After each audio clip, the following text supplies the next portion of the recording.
last topic of the night. Um, Regarding college football, with the news of conference, this is playing only conference games. Do you see this as a sign that there will be no college football this year?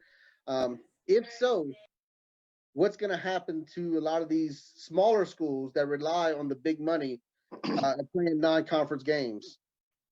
Marlon, what's your opinion? Well, I believe is what was it today? The Patriot League, they said they're not playing. What's going to happen right now is the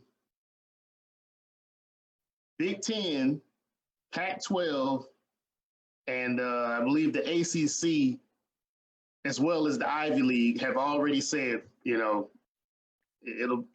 we're not playing or it's going to be conference only playing. Mm-hmm. Who's the last, I guess, one holding out? The almighty SEC. Big 12, they'll fall in line with what everybody else is doing here eventually. But just like, every other sport is driven by the money. It's driven by the money. And,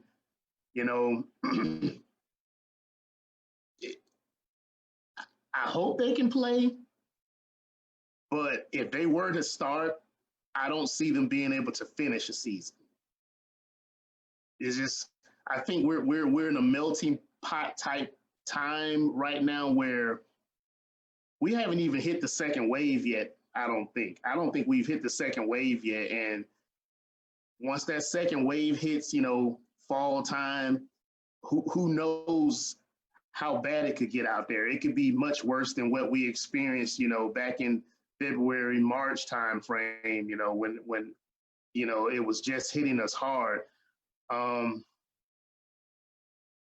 smaller schools, they're going to suffer because, a school like Western Kentucky playing Alabama, that's an $800,000 to $1 million check that they get.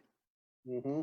That check will support all of their programs and probably have quite a bit left over,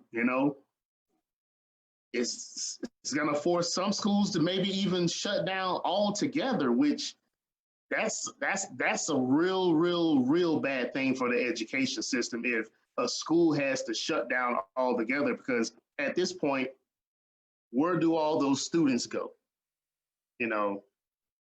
Like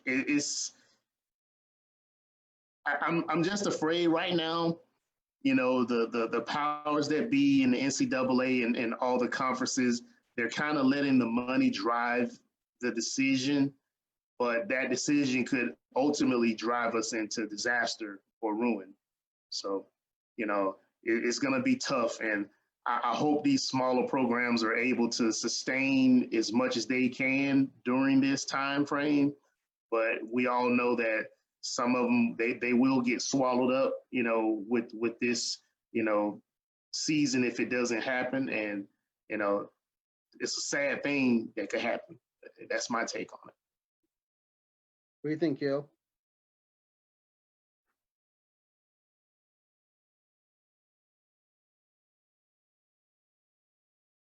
I think he's Can you hear me, muted. Marlon?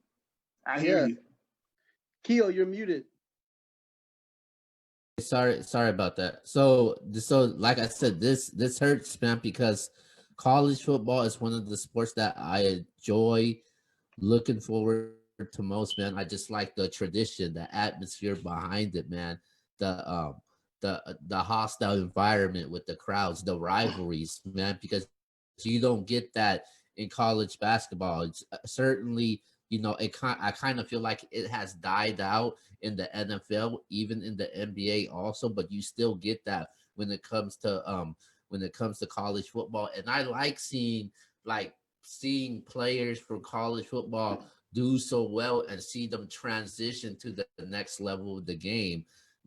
Seeing guys like Todd Gurley transitioning in the next game, seeing guys like Adrian Peterson transitioning to the next game, LaDainian Tomlinson transitioning to the next game. But I honestly do think that college football will happen.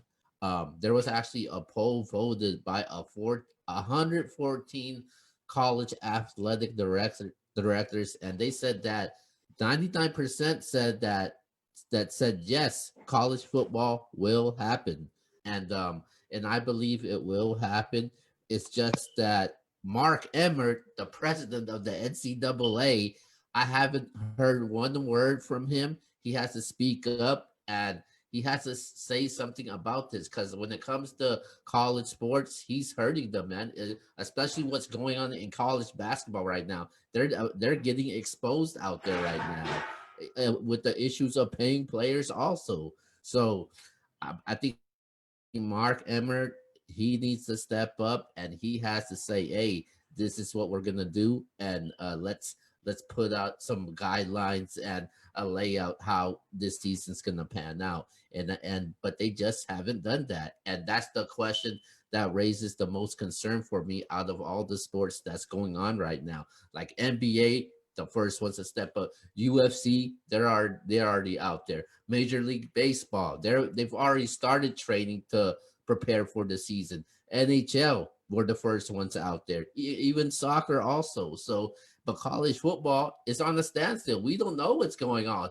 All we know is a whole bunch of players is getting tested, and I kind of feel like they allowed allowed those players to be on campus so early, and you're getting all these spikes by teams like LSU's, Alabama's, Kansas State, and that raises a huge concern for me. And I hope they figure out this soon and somebody steps up and says, "Hey, this is what's going to happen." The biggest thing I have issues with, and I don't understand their policy, is conferences playing only conference games. So if you're an SEC team, Texas A&M can travel all the way to Florida or to South Carolina and play a game, but they can't play an in-state team, a small school in Texas, or I don't understand. There are teams out there that literally are hundreds of miles from other schools that they are not allowed to play now, but they can travel 10,000 miles to go play. This policy doesn't make sense to me. I don't understand the reasoning behind this policy. That's the problem I have, because a lot of these schools are going to suffer. These smaller schools rely on those big checks, because those colleges need that money to continue.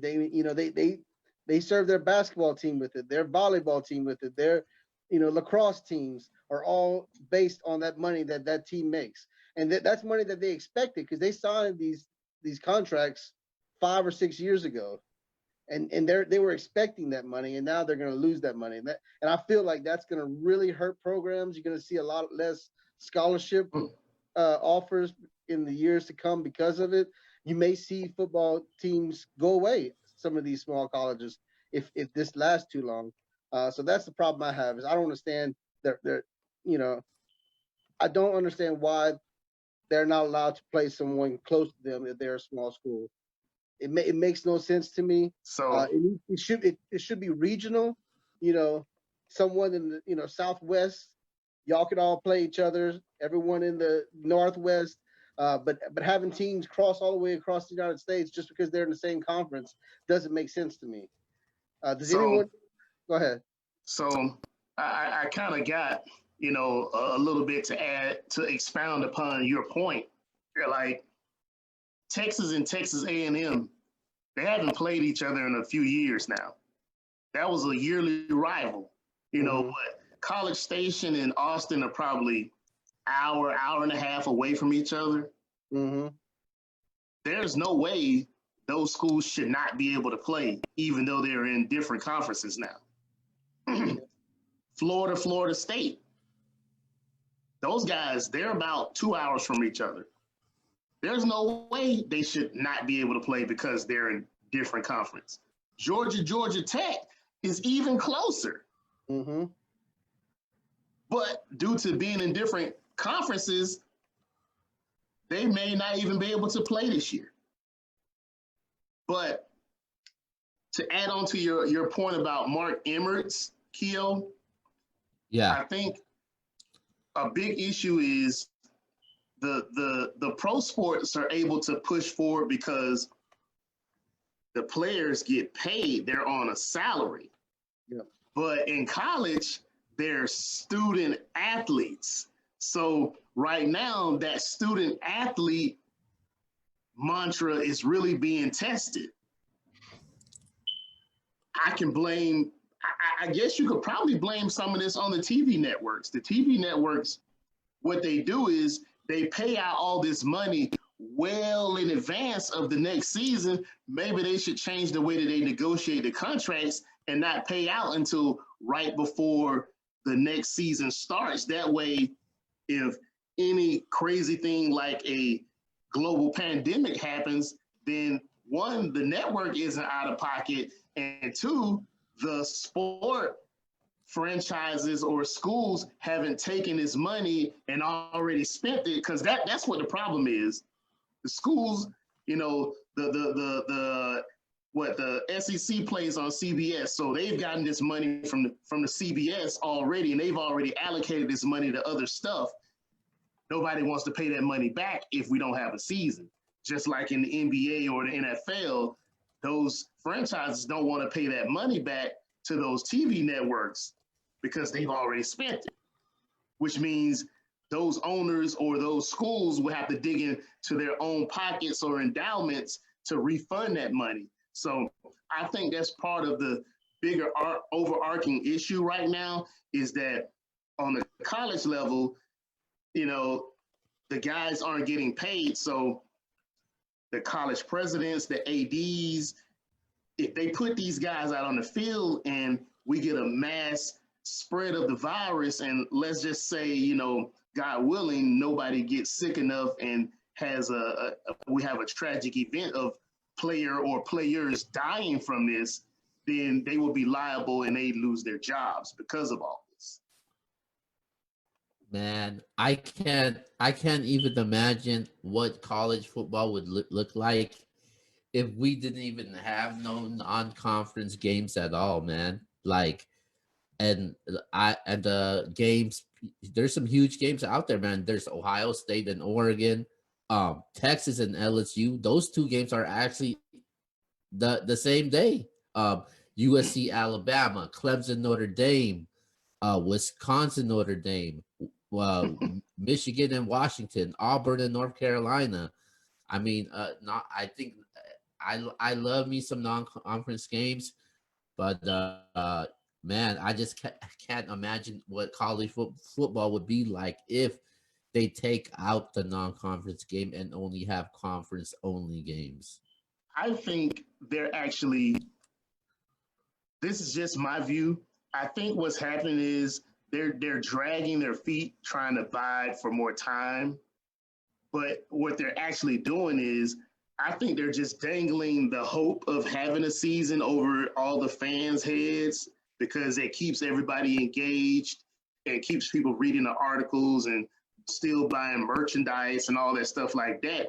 But in the end, I think there's a good possibility that they pull the plug on this thing, you know, late August, maybe early September, you know, if nothing, you know, substantial or concrete can happen the way that they want it to happen. I think they'll just pull the plug. People are going to be outraged and upset, but, you know, we're in a situation that we've never been in before. And although, you know, they've implemented protocols and stuff, you know, everybody knows that 18 to 22-year-old, you know, young adults, they do what they want to do. You know, you're not going to tell them they can't go out to a bar. They can't go out to the restaurant and eat with their friends. That's what's happening. That's how they're getting it. I'm sure you they're guys. having COVID parties out there in college right now. Yes, they are.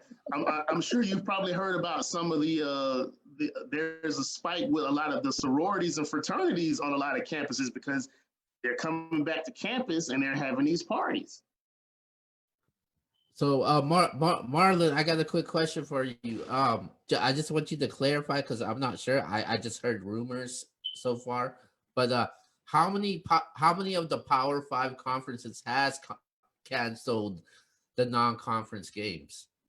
So you got the Big Ten, Okay. you got the Pac-12, the ACC. Those are the three right now. The Big 12, Wow. the Big 12, I think they're gonna eventually do it too. The SEC is kind of holding out, you know, but it's crazy because the Southern region has like the biggest spike in the nation, you know, for COVID cases, which is crazy. But it's like if the other four say that they're not going to play non-conference games, the SEC doesn't have a choice but to do the same. They don't have a choice. You won't have any opponents, you know. Like right now, Alabama doesn't have an opponent for game one because USC is not playing them.